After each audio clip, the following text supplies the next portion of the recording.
دی گل میں عرض کر رہی ہوں. میرے آقا علیہ السلام فرماتے ہیں اصحابی کلہم عدول.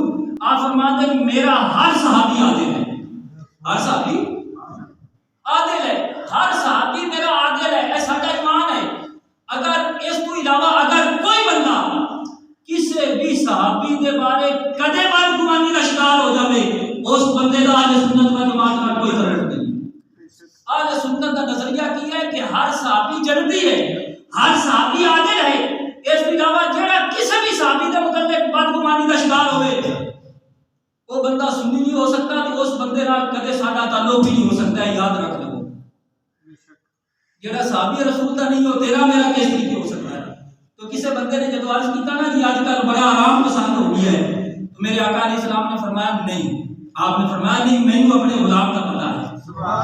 اے سرکار فرماتے ہیں مینوں اپنے غلام کا پتہ ہے. ایتھے ایک گل سنو, ہر عالم نو امام نو اپنے سارے مقتدیاں کا نہیں پتہ ہوندا.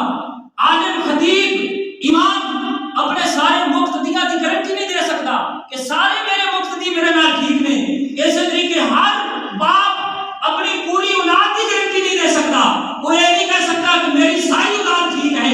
آقا کے غلاموں اسی طریقے ہر پیر اپنے سارے مریداں کی گارنٹی نہیں دے سکتا کہ میرے سارے ہی مرید درست نے.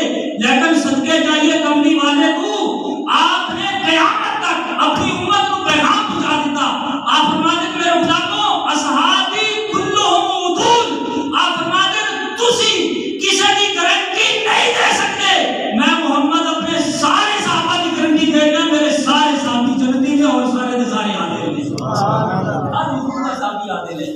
باپ اپنی اولاد کی گارنٹی نہیں دے سکتا لیکن کملی والے نے اپنے سارے صحابہ کرام کی گارنٹی ادا فرمائی ہے.